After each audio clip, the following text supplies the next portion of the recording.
আবার অনেকটা লিংক দেয়, তারপর কই ম্যাম কই তাহলে? 12টা তো আসছে তো, 12টার উপরে বাজে। আসছে না।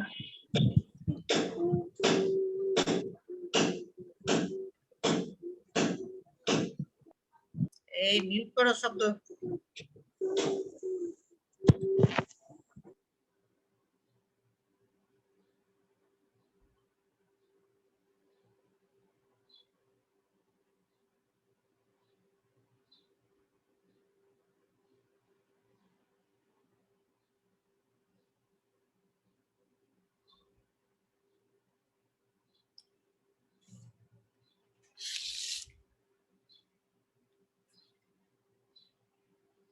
ওদের লেকচার 7 প্রথম অধ্যায় প্রাক ইসলামী আরব, ইসলামিক অ্যারাবিয়া, সূচিপত্র, আইএমএ জাহিলিয়া সম্পর্কে ব্যাখ্যা করো, আইএমএ জাহিলিয়ার সময়কাল সম্পর্কে ব্যাখ্যা বিশ্লেষণ করো, জাজিরাতুল আরব বলতে কি বুঝো ব্যাখ্যা করো, প্রশ্ন আরবের সামাজিক অবস্থা সম্পর্কে মূল্যায়ন করো, প্রশ্ন কারা আরবি আরিবাহ নামে পরিচিত ব্যাখ্যা করো, প্রশ্ন আরবাল মুস্তারিবাহ বলতে কি বোঝায় ব্যাখ্যা করো, বহু নির্বাচনী প্রশ্ন, জ্ঞানমূলক প্রশ্ন, সৃজনশীল প্রশ্ন।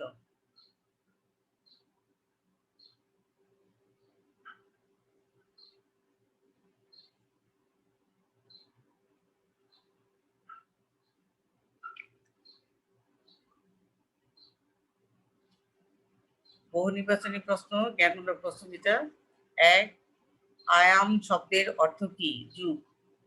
2 আয়ামে শব্দটি কোথা থেকে এসেছে? উত্তর, আয়ামে শব্দটি আরবি আয়ামের বহুবচন ইয়া ও মুম থেকে এসেছে। 3 আয়ামে জাহেলিয়া শব্দের অর্থ কি? উত্তর, অজ্ঞতা বা অন্ধকারের যুগ বা তোমরা তমসার যুগ লিখতে পারো।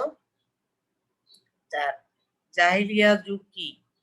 উত্তর, মহানবী সাল্লাল্লাহু আলাইহি ইসলামের আবির্ভাবের পূর্বে প্রায় 100 বছরের সময়কালকে আয়ামে জাহেলিয়া বলা হয়। 5 ইসলাম পূর্ব আরবে কোন গোত্রের লোকেরা কন্যা সন্তানকে হত্যা করে গর্ভবোধ করত? উত্তর, বনু কুরাইশ ও বনু তামিম গোত্রের লোকেরা। এই যে 5 নাম্বারের এটা আছে যে 4 আর 5, এই যে বহু নির্বাচনী প্রশ্ন, এই এই দুইটা প্রশ্নের পাশে সৃজনশীল প্রশ্ন লিখে রাখো, এগুলো দিয়ে সৃজনশীল প্রশ্ন হয়ে যায়। 4 আর 5 সৃজনশীল প্রশ্ন লিখবে, বহু নির্বাচনী পাশে লিখে লিখবে সৃজনশীল প্রশ্ন হয়। 6 মালা কি? মালা হলো প্রাক ইসলামী আরবের একটি রাজনৈতিক সংগঠন বা মন্ত্রণা সভা। এই 6 এর বহু নির্বাচনী বা জ্ঞানমূলক প্রশ্নের পাশে লিখে রাখো, এটা দিয়েও তোমাদের সৃজনশীল প্রশ্ন হয়, পাশে লিখবে। 7 প্রাচীন আরবে মক্কার নিকটবর্তী স্থানে কি মেলা বসতো? উত্তর, ওকাজ মেলা। 8 কোন মৌসুমে ওকাজ মেলা বসতো? উত্তর, প্রতি বছর হজ মৌসুমে। তাহলে ওকাজ মেলা কোন মৌসুমে বসতো প্রতি বছর? উত্তর বলো তোমরা, আমি তো বলে দিয়েছি, শোনা যাচ্ছে?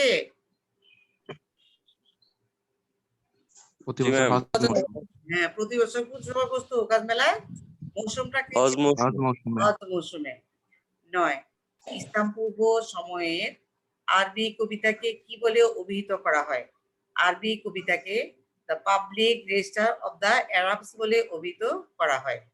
এই যে 9 নাম্বার প্রশ্ন, এটা তোমাদের আগামী 6 নাম্বার লেকচারে আমি তোমাদের কোশ্চেন লিখে দিয়েছি, সেখানে পাশে লিখে রাখবা যে এই প্রশ্নটাতেও কি হয়, পাশে লিখে রাখবে 9 এর ইয়েতে সৃজনশীল প্রশ্ন হয়। 10 গীতিকাব্যকে আরবিতে কি বলা হয়? কাসিদা। কাসিদা দিয়ে তোমাদের অনুধাবনমূলক প্রশ্ন হয়, পাশে লিখবে কাসিদা। সৃজনশীল প্রশ্ন, বেশ কিছুদিন ধরে জাহান ডিপার্টমেন্টাল স্টোরের সেলসম্যান রত্না কাজে আসছে না, কারণ তার জন্য মিসেস খালেদা জাহান রত্নার বাসায় আসেন। কাজে না আসার কারণ জানতে চাইলে রত্না কান্না বিজড়িত কণ্ঠে বলে যে তার স্বামীর সীমাহীন অত্যাচার ও নির্যাতনের কারণে সে অসুস্থ।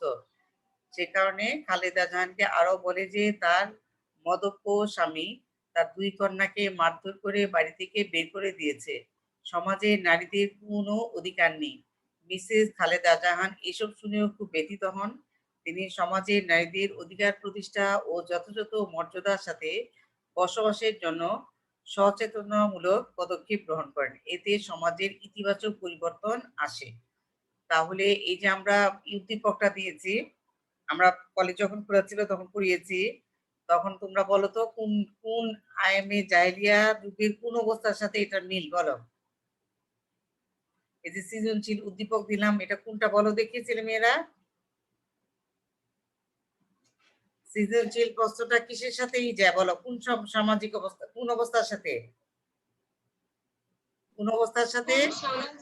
সামাজিক অবস্থার সাথে। আমি তো বলে দিলাম সামাজিক অবস্থার সাথে।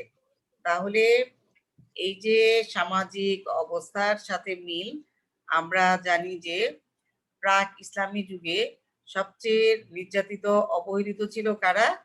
এই নারী এবং দাস দাসীরা খুবই নির্যাতিত ছিল, সবচেয়ে নিগৃহীত নির্যাতিত ছিল। যার জন্য কি অনেক সময় কন্যা সন্তান জন্মগ্রহণ করলে কি করা হতো? তাকে জীবন্ত কবর দেওয়া হতো। তাহলে এই যে আরেকটা কথা হলো যে আমরা জানি যে প্রতিটা সংবিধানে কি আছে, আল্লাহ নারীদের অধিকার দিয়েছে, কিন্তু তখন কোনো নারীদের কোনো অধিকার ছিল না। তাদেরকে কি ভোগ্যপণ্য হিসেবে ব্যবহার করা হতো, হাটে বাজারে দাস দাস হিসেবে বিক্রয় করা হতো। এতে এই যে একটা কথা হলো যে তিনি সমাজে যখন সে কি বলে জাহানারা বেগম সমাজের নারীদের অধিকার প্রতিষ্ঠা ও যথাযথ মর্যাদার সাথে বসবাসের জন্য সচেতনতামূলক কতগুলো পদক্ষেপ গ্রহণ করেন। কারণ আমরা দেখি যে হযরত মুহাম্মদ মুস্তাফা সাল্লাল্লাহু আলাইহি ওয়াসাল্লাম কি করেছিলেন, এই দাস দাসী এবং নারীদের মুক্তির জন্য অনেকগুলো কি করেছিলেন, তিনি পদক্ষেপ গ্রহণ করেছিলেন। কিসের মাধ্যমে? মদিনা সনদের আছে যে কি কি পদক্ষেপ নেওয়া হয়েছিল। ক, প্রাক ইসলামী আরবের শ্রেষ্ঠ কবি কে ছিলেন? ইমরুল কায়েস। খ, আরব সমাজে নারী ও দাসীদের অবস্থা ব্যাখ্যা করো। আরব সমাজে নারী ও দাস দাসীদের অবস্থা ব্যাখ্যা করো। আমি সামাজিক অবস্থার মধ্যে পয়েন্টটা লিখে দিয়েছি, ওই পয়েন্টটা তোমরা ক্ষয়ের উত্তর হিসাবে লিখবে এখানে। ঘ, উদ্দীপকে উল্লেখিত করুন ঘটনাটি প্রাক ইসলামিক আরবের সামাজিক অবস্থার কোন দিকটি নির্দেশ করেছে, ব্যাখ্যা করো। আমরা এইমাত্র ব্যাখ্যা করলাম যে সামাজিক অবস্থাটা কি ছিল, ইসলামী প্রাক ইসলামী আরবের সবচেয়ে করুণ নির্মম অবস্থা ছিল এই সে কি বলে নারীরা কি বলে উপার্জন করা সত্ত্বেও কি করতো, পুরুষদের দ্বারা স্বামীদের দ্বারা নির্যাতিত হতো। আর এই যে সামাজিক অবস্থার দিকটা, যেটা হলো যে এই নারীদের কোনো অধিকার ছিল না, না ছিল সম্পত্তির অধিকার, না ছিল বাবার বাড়িতে অধিকার, না ছিল স্বামীর বাড়িতে অধিকার। সবচেয়ে করুণ, অবহেলিত, নিগৃহীত, লাঞ্ছিত ছিল কারা? নারী এবং দাস দাসীরা। আমরা দেখলাম যে এই যে নারী বা মেয়ে জন্মগ্রহণ করাকে তারা কি মনে করতো? অভিশাপ মনে করতো, এবং দারিদ্রতার ভয়ে এবং সমাজে লজ্জিত হওয়ার কারণে অনেক সময় কি করা হতো, এই মেয়ে কন্যা সন্তানকে জীবন্ত কবর দেওয়া হতো। কিন্তু ইসলামে আল্লাহ বলছে যে একটা আয়াত নাজিল হয় যে তোমরা কি করবে, পারবে না, কন্যা সন্তানকে জীবন্ত কবর দিতে পারবে না। তাহার আহার রিজিক সমস্ত কিছুর ব্যবস্থা কে করেছে? স্বয়ং আল্লাহ। এই যে নিয়ে আসবে বলবে। ঘ, মিসেস খালেদা জাহানের চিন্তা চেতনায় নারী মর্যাদা প্রতিষ্ঠায় মহানবী সাল্লাল্লাহু আলাইহি ওয়াসাল্লামের নির্দেশ সদস্য প্রতিবেদনের বক্তব্যটি যথার্থ সমর্থন করো, বিশ্লেষণ করো। কারণ আমরা দেখলাম যে এই যে এত নবী রাসূল আসছেন, কিন্তু তাদের মধ্যে সবচেয়ে বেশি নারীদের মর্যাদা দিয়েছেন কে? মর্যাদার আসনে প্রতিষ্ঠা করেছে কি? মহানবী হযরত মুহাম্মদ মুস্তাফা সাল্লাল্লাহু আলাইহি ওয়াসাল্লাম। তিনি নারীদের প্রথম মর্যাদা দিয়েছেন কি হিসাবে? মা হিসাবে। একটা মায়ের মর্যাদা ভীষণ রকমের, মায়ের মর্যাদা, মায়ের মর্যাদার সাথে পৃথিবীতে অন্য কোনো মর্যাদার তুলনা হয় না। তারপরে নারীদের কি করা হয়েছে যে নারীর পদতলে কার, মিউট করে রাখো, নারীর পদতলে বা মায়ের পদতলে সন্তানের বেহেশত। এখন সন্তান বলতে কি হতে পারে? মেয়েও হতে পারে, ছেলেও হতে পারে। কিছু কিছু জেন্ডার বা লিঙ্গ আছে যেগুলো কোনো পরিবর্তন হয় না, সেই লিঙ্গই হচ্ছে কি যে এই লিঙ্গটা, যেরকম মায়ের পদতলে এদের সন্তান, সন্তান, সন্তান শব্দটা হচ্ছে এটা একটা সন্তান শব্দের একটা লিঙ্গ। এই লিঙ্গটা হচ্ছে যে এই লিঙ্গতে বোঝায় মেয়েও হতে পারে, ছেলেও হতে পারে, জেন্ডারে কোনো পরিবর্তন নেই।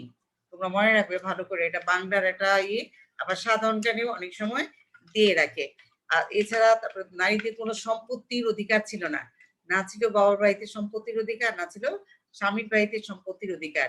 মহানবী সাল্লাল্লাহু আলাইহি সাল্লাম প্রথম এই অধিকারগুলো প্রতিষ্ঠা করেন এবং নারীদের সম অধিকার দেওয়া হয়, যে পুরুষের যতটুক অধিকার রয়েছে নারীরও তদ্রূপ অধিকার রয়েছে। এই মর্যাদা প্রথম প্রতিষ্ঠা করলো কে?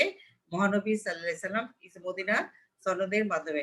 আরেকটা কথা হলো যে নারীদের শিক্ষার অধিকার, সম অধিকার, সমস্ত কিছুর কাজকর্মের অধিকার, সমস্ত কিছু অধিকার প্রতিষ্ঠা করলো কি? মহানবী সাল্লাল্লাহু আলাইহি সাল্লাম। তোমরা খুব ভালো করে ব্যাখ্যা করলাম, তোমরা এখান থেকে সুন্দর করে গুছিয়ে লিখবে।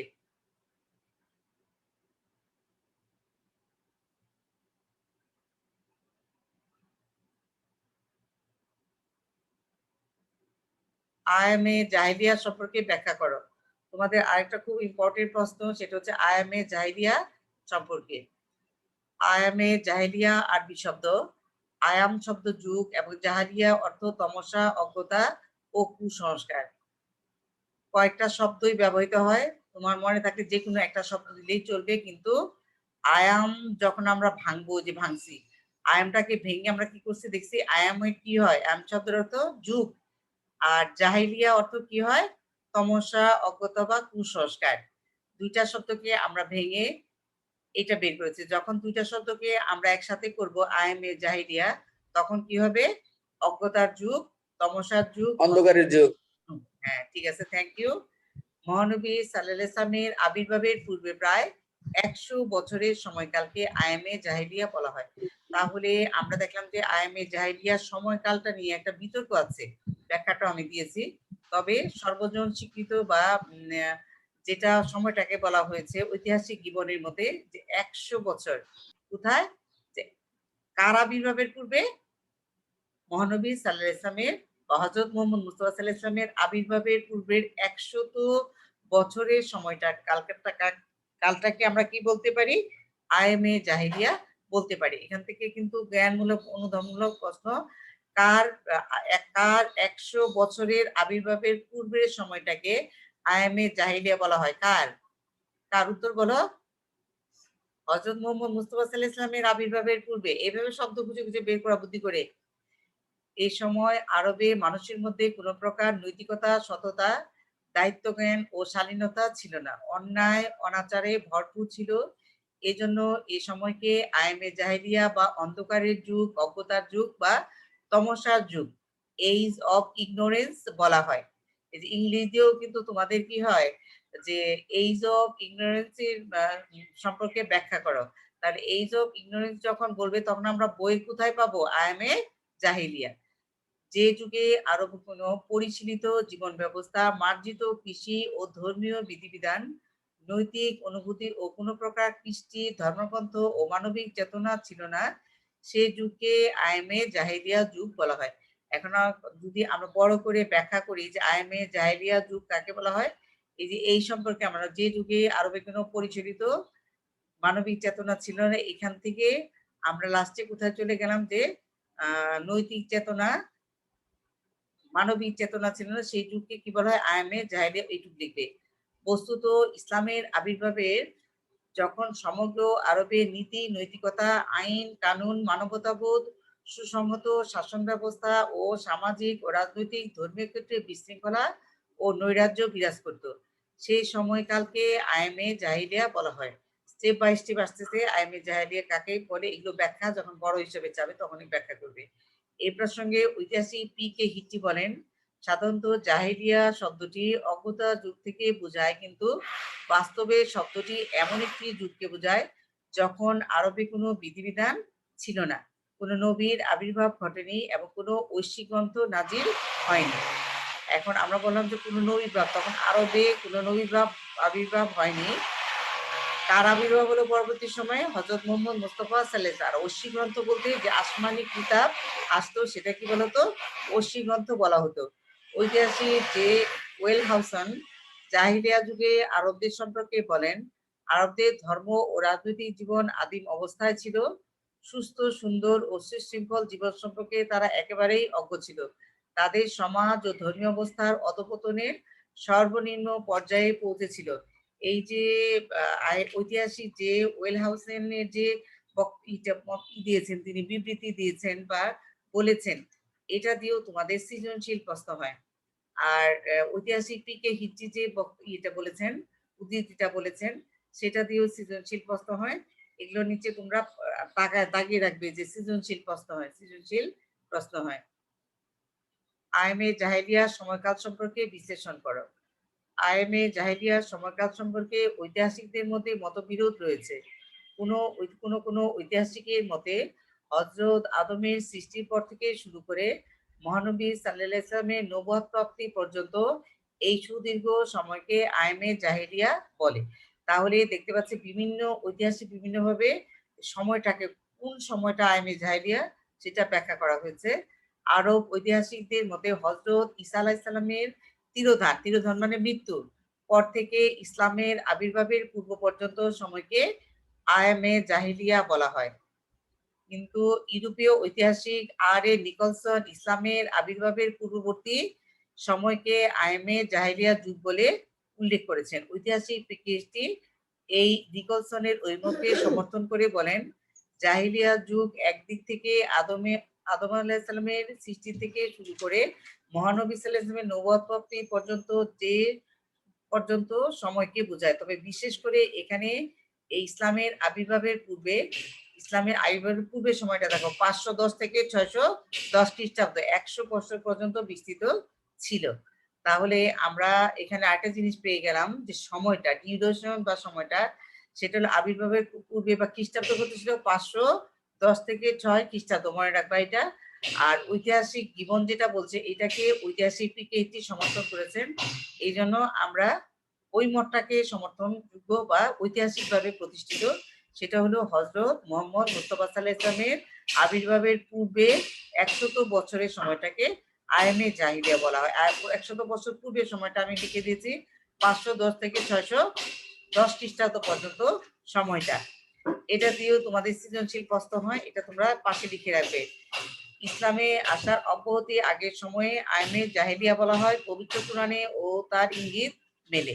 সূরা আল ইমরানে বলা হয়েছে, তোমরা একটি অগ্নিকুণ্ডের প্রান্তসীমায় অবস্থান করছিলে।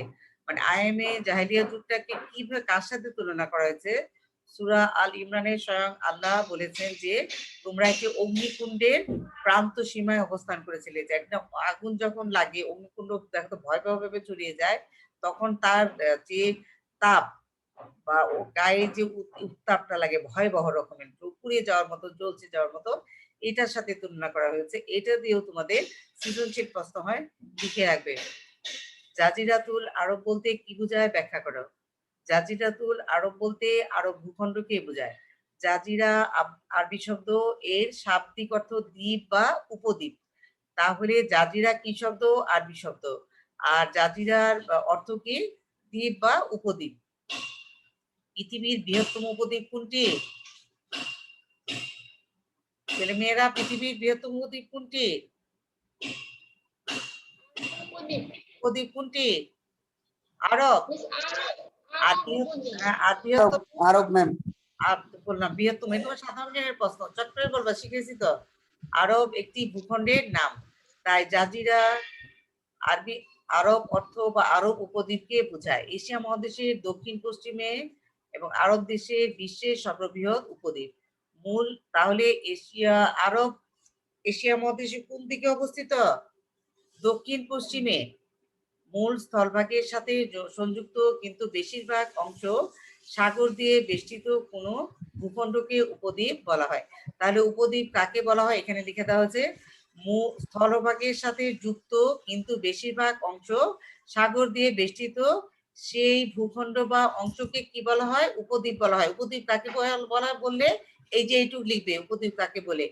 আর আরব ভূখণ্ডের 3 দিকে বিশাল জলরাশি এবং একদিকে বিস্তীর্ণ মরুপ্রান্ত দিয়ে, এবং এর পশ্চিমে লোহিত সাগর, পূর্বে পারস্য উপসাগর, দক্ষিণে ভারত মহাসাগর এবং উত্তরে সিরিয়া মরুভূমি, যেটা হলো তোমার সাহারা ডেজার্ট। পৃথিবীর সবচেয়ে বড় ডেজার্ট বা মরুভূমি কোনটা? উত্তর বলো। সাহারা মরুভূমি। এটা কোথায় পড়েছে? সিরিয়ার কাছে পড়েছে। সিরিয়ার উত্তরে অবস্থিত সাহারা মরুভূমি। এই জন্য আরব এলাকা বা এইসব এলাকা কি ডেজার্ট বা মরুভূমি এলাকা। এরূপ ত্রিভুজ আকৃতির ভৌগোলিক অবস্থানের জন্য আরব দেশকে জাজিরাতুল আরব বলা হয়। তাহলে যদি জ্ঞানমূলক প্রশ্ন আসে যে জাজিরাতুল আরবের অবস্থান বা জাজিরাতুল আরবের ধরন কিরূপ? ত্রিভুজ আকৃতির। কি আকৃতির? ত্রিভুজ আকৃতির। আরবের সামাজিক অবস্থা সম্পর্কে মূল্যায়ন করো।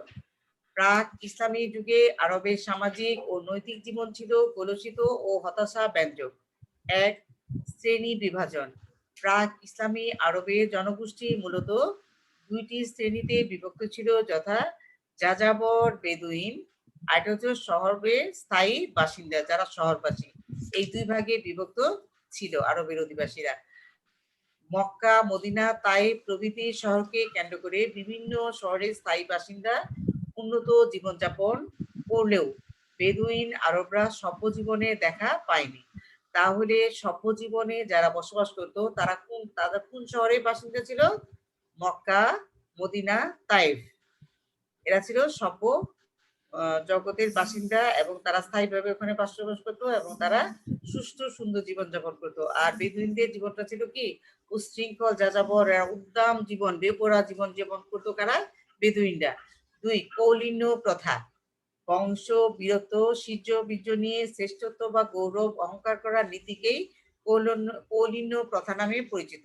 কৌলিন্য প্রথা হিমারীয় ও মোদারীয়দের মধ্যে আন্তর্জাতিক যুদ্ধের সূচনা করেছিল। কৌলিন্য বুঝছো? বংশ গৌরব, বীরত্ব, শৌর্য বীর্য নিয়ে যেটাকে আমরা বলি সেটাকে কি বলা হয়? মানে কৌলিন্য শব্দটা আসছে আসলে তোমার কি বলে সংস্কৃত শব্দ থেকে, যার জন্য শব্দটা কঠিন। যে কৌলিন্য প্রথা কাকে বলে লিখে দিয়েছি, এটার এইটুকু উত্তর লিখবে। আর কৌলিন্য প্রথার জন্য তখন আরবের দুইটা গোত্রের মধ্যে যুদ্ধ হয়েছিল। জ্ঞানমূলক বহু নির্বাচনী প্রশ্ন হয়। কি দুইটা গোত্রের নাম? একটা হচ্ছে হিমারীয় আর একটা হচ্ছে মুদারীয় গোত্র। 3. অন্যায় অবিচার। প্রাক ইসলামী আরবে পাপাচার, কুসংস্কার, অন্যায় অবিচার সমাজকে কলুষিত করেছিল। মদপান, জুয়া খেলা, সুদ ও নারী সঙ্গ ছিল তাদের কাছে নিত্যনৈমিত্তিক ব্যাপার। এই যে বেবিচার এর কোশ্চেনটা দিয়েও এটাও তোমাদের সৃজনশীল প্রশ্ন হয়। আর কৌলিন্য কথা, শ্রেণী বিভাজন, এগুলো তোমাদের অনুধাবনমূলক প্রশ্ন। 4. নারীর অবস্থান। প্রাক ইসলামী আরবে নারীর কোনো সামাজিক অবস্থান ছিল না। এই সময় নারীরা ভোগ্যপণ্য হিসেবে বিবেচনা করা হতো। নারীরা পণ্যে দ্রব্যের মতো হাটের বাজারে বিক্রয় হতো। পিতার বা নিকটতম সম্পত্তি থেকেও তারা বঞ্চিত ছিল। তবে অভিজাত পরিবারে নারীদের মধ্যে মোটামুটি সন্তোষজনক বলে মনে করা হয়। আবু জেহেলের মা এবং বিবি খাদিজা রাদিয়াল্লাহু ছিলেন ধনাঢ্য মহিলা। তাহলে আরবের দুজন ধনাঢ্য মহিলার নাম আমরা পেলাম। একজন হচ্ছে আবু জেহেল। আবু জেহেল কে ছিলেন? আবু জেহেল ছিলেন হযরত মুহাম্মদ মুস্তাফা সাল্লাল্লাহু আলাইহি ওয়াসাল্লামের আপন চাচা, কিন্তু ভীষণ অত্যাচারী ছিলেন। তার অত্যাচারে আল্লাহ স্বয়ং অতিষ্ঠ হয়ে সূরা লাহাব নাযিল করেছে। তাকে অভিসম্পাত বা অভিশাপ দেওয়ার জন্য। এত অত্যাচারী ছিল, এত নির্মম অত্যাচার করেছে কার প্রতি? নিজের আপন ভাতিজা যেটা হযরত মুহাম্মদ মুস্তাফা সাল্লাল্লাহু আলাইহি ওয়াসাল্লামের প্রতি। এই আবু জেহেলের মা এবং বিবি খাদিজা ছিলেন তখন আরবের দুজন ধনাঢ্য বা ধনী মহিলা। 5. কন্যা সন্তানদের হত্যা। প্রাক ইসলামী আরবে কন্যা সন্তানের জন্ম দেওয়া ছিল অত্যন্ত লজ্জার ব্যাপার। অনেক পিতা লজ্জার ভয়ে কন্যা সন্তানকে জীবন্ত কবর দিত। অনেকে দারিদ্র সন্তানকে জীবন্ত কবর দিতে কুণ্ঠাবোধ করত। দারিদ্রতা একটা কি ছিল, আবার কন্যা সন্তান জন্মগ্রহণ করলে এটাও তাদের লজ্জার ব্যাপার ছিল বলে তারা কি করতো? কন্যা সন্তানকে জীবন্ত কবর দিতে কি করতো না? কুণ্ঠা বা দ্বিধাবোধ করতো না। আর একটা আরো অদ্ভুত ব্যাপার দেখো, বনু কুরাইশ ও তামিম গোত্রের লোকেরা কন্যা সন্তানকে হত্যা করে গর্ভবোধ করত। আবার প্রথম একটা ভয়ঙ্কর ব্যাপার ছিল, দুর্ধর্ষ ভয়ঙ্কর ব্যাপার, জঘন্যতম ব্যাপার। সেটা হচ্ছে যে বনু কুরাইশ ও তামিম গোত্রের লোকরা কন্যা সন্তানকে হত্যা করা কি মনে করতো? তারা গর্ববোধ করতো, তারা প্রাউড ফিল করতো তারা কন্যা সন্তানকে কি করেছে? হত্যা করেছে, কবর দিয়েছে, মেরে ফেলেছে। কিরকম জঘন্য মানবিক আচরণ, অমানবিক আচরণ ছিল। এগুলো দিয়ে তোমাদের সৃজনশীল প্রশ্ন হয়। আর খেয়াল রাখবে যে জ্ঞানমূলক প্রশ্ন থাকে যে আরবের কোন দুইটি গোত্র কন্যা সন্তানকে হত্যা করা গর্ববোধ করতো, গর্ব করা মনে করতো বা গর্ববোধ করতো? একটা হচ্ছে বনু কুরাইশ, 8 হচ্ছে তামিম গোত্রের লোকেরা, মনে রাখবে। 6 দাস দাসীদের করুণ অবস্থা। আরব সমাজে দাস প্রথা প্রচলিত ছিল। পণ্যদ্রব্যের মতো হাটে বাজারে দাস দাসী বিক্রি হতো। তাদের কোনো স্বাধীনতা ও সামাজিক মর্যাদা ছিল না। দাস দাসীদের উপর প্রচুর নিষ্ঠুর আচরণ করা হতো। প্রভুর অনুমতি ছাড়া তাদের বিয়ে করার কোনো অধিকার ছিল না। আর দাস দাসীদের সন্তান হলেও, প্রভুর অনুমতি ছাড়া সন্তান হলেও, সে তার মালিকানা চলে যেত কার? প্রভুর নিয়ন্ত্রণাধীনে মালিকানা চলে যেত। কত নিষ্ঠুর ছিল সেই প্রথা, জঘন্য প্রথা।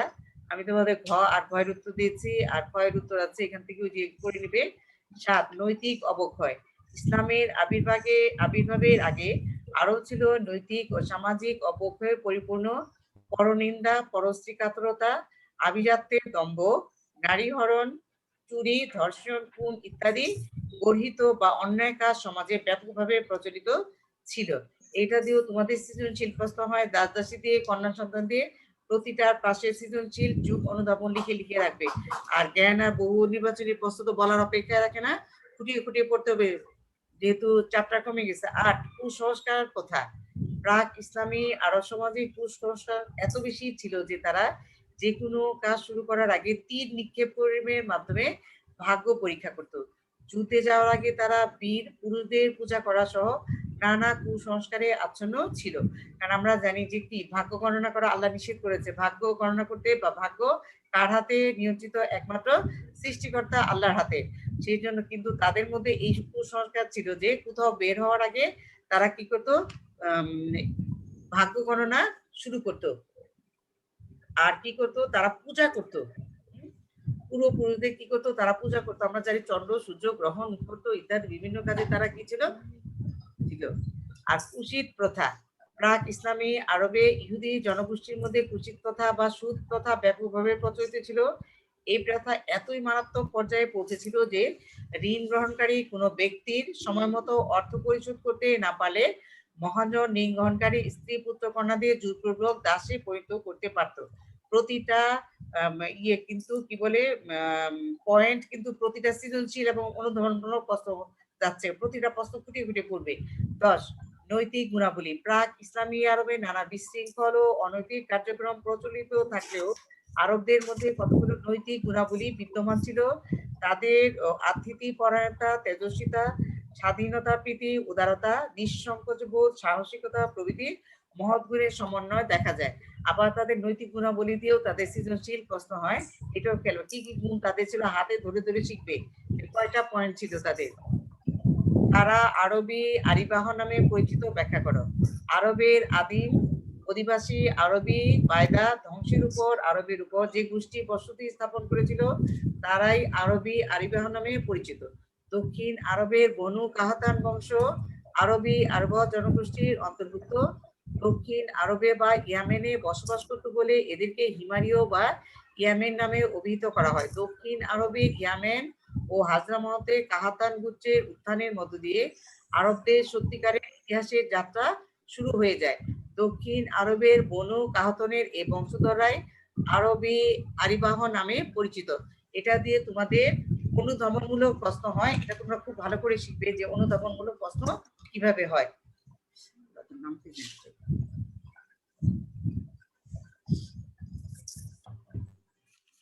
তোমরা নিজেরা সৃজনশীল প্রশ্ন আর জ্ঞানমূলক বহু নির্বাচনী প্রশ্ন তৈরি করছো।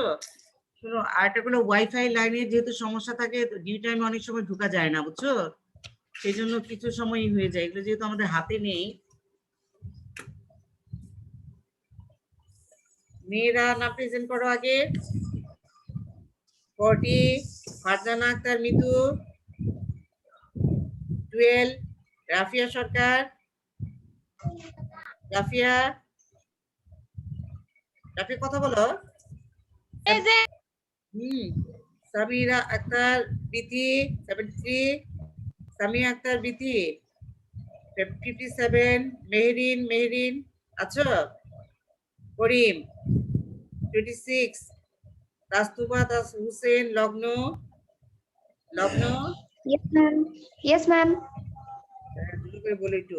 55 হালিমা আক্তার, হালিমা 55, হালিমা আক্তার 2 জান্নাতুল বাকি, কোড 2 জান্নাতুল বাকি, Yes, Miss. Present.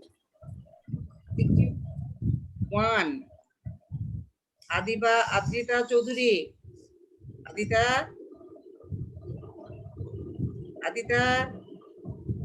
48 তাস্তুবা তাসনিন কুরাইশা 48 32 তামান্না Tabassum Present, ma'am. Present, ma'am. 60 Syeda Nusrat Jahan সিথি, সৈয়দা নুসরাত জাহান সিথি একদমই ক্লাস করে না। 50 আয়েশা ইসলাম বর্ণা, 50 আয়েশা ইসলাম বর্ণা, 22 ফাবিহা খান, Present, ma'am. 11 Farzana Akter Shimu, Yes, ma'am. 43 Sadia জান্নাত, 43 সাদিয়া জান্নাত, Yes, ma'am. 59 সুমাইয়া রহমান মিতা, 59 সুমাইয়া রহমান মিতা, 18 রাবেয়া খাতুন, 15 আনিকা আক্তার, 17 সাদিয়া ইসলাম, 17 কোড 13 সুমাইয়া জান্নাত দিশা, 69 code 69 Jannatul Ferdous Jamie, 69 Jannatul Ferdous Jamie, 66 Jannatul Ferdous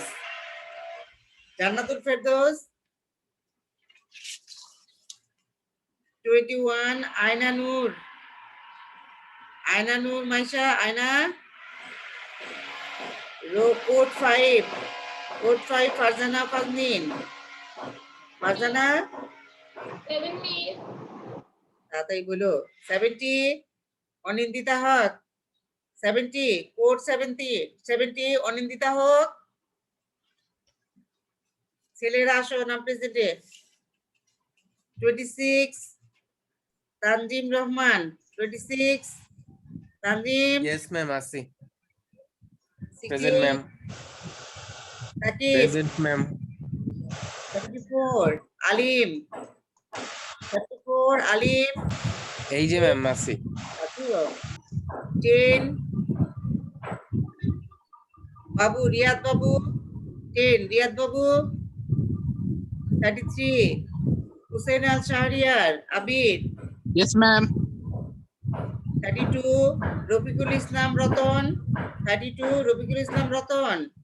12 Shafin Hussain Musharraf, 69 Nazmul Alam, 15 Ashikur Rahman, code 15 Ashikur Rahman, 22 Sheikh Mohammad Raihan, 22 Mohammad ইয়ান, 51 হাফিজুর রহমান আহাদ, 51 75 তামিম ইকবাল, 11 মোহাম্মদ এহসানুল হক শিশির, 42 মোহাম্মদ সৈয়দ আনোয়ার, 25 উজ্জ্বল, কোড 25 উজ্জ্বল, 55 মোমেন, 27 ফয়সাল আহমেদ, কোড 3 মোহাম্মদ জুনায়েদ সরকার, 66 আজমিন শাফিন, 20 মতিউর রহমান, Yes, ma'am. 19 মোহাম্মদ শিশির আহমেদ,